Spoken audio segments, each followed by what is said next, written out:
In spite of the reputation for respecting women, to an extent to treating women as a goddess, history tells us that women were ill treated or neglected in various spheres of life across religions, regions, and communities in many countries. But it's really surprising to know that during this pandemic, even developed countries is facing gender inequality. Hello again and welcome to this channel today as we listen on how women pave the way for change. Male dominance became assumed because of their roles. When people started settling down, power shifted to the physically powerful males because they lived on agriculture and property was passed down the male line. Our way of life is influenced by modernization, globalization, industrialization, technical advancement, and population mobility across the globe. Recently, I read about a delivery staff worker, Miss Uma, who had been awarded for excellence in her work because she had no cancellations, no delayed deliveries. This speaks a lot about women's equality and safety in a place or a city of Chennai in India, where she has to cover a distance of 200 to 250 kilometers daily. The superiority of maleness is also changing. In India, the first female teacher, Savitri Phule, was a revolutionary hailed as the mother of Indian feminism. There are many women like Veena Zumandar, Kamla Basan, Kirti Jayakumar, Vilma Rodriguez, and many more who came front and set an example in leadership and in social activities. Today, we see many women as leaders and change makers, and their role becoming more and more important in every area of life. The role of woman has become very important in decision making in the family and also the church. But we continue to see that women are already suffering the deadly impact of lockdowns and quarantines. These restrictions we know are essential, but they increase the risk of violence towards women trapped with abusive partners.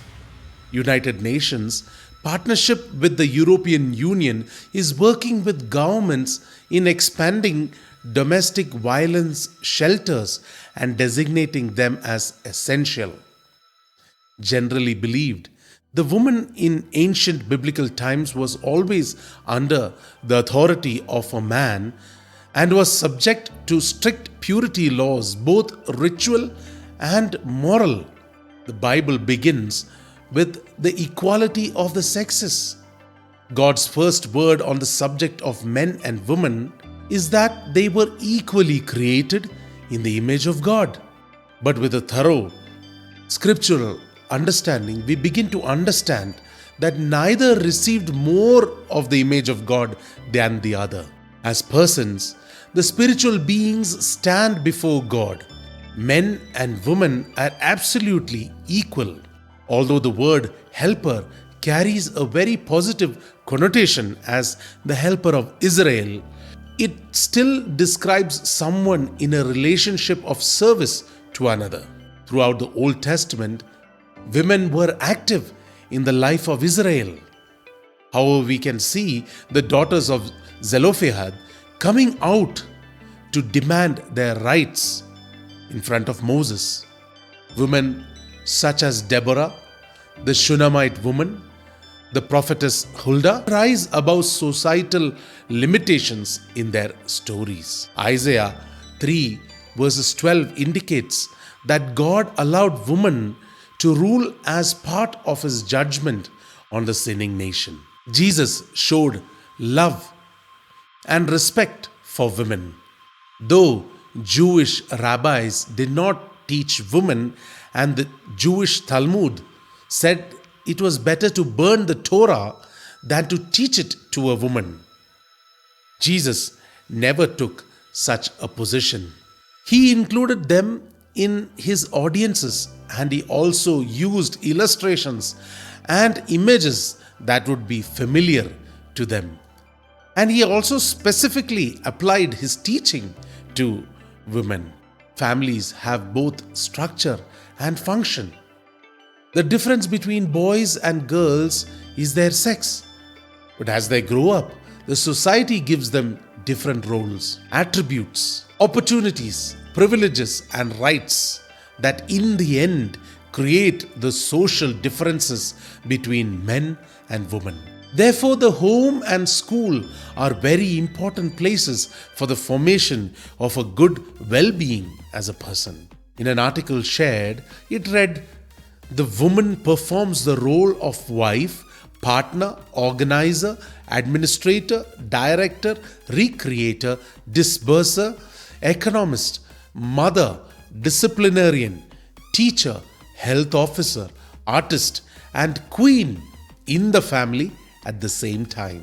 Apart from it, a woman plays a key role in the socio-economic development of the society. The woman is the first teacher, first family health officer, the central personality of the home.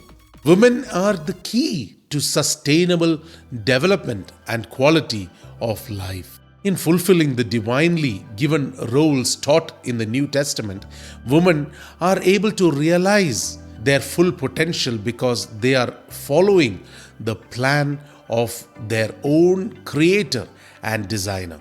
God calls upon both men and women to fulfill the roles and responsibilities specifically designed for them, a pattern that can be even seen in the Godhead. Praise the Lord.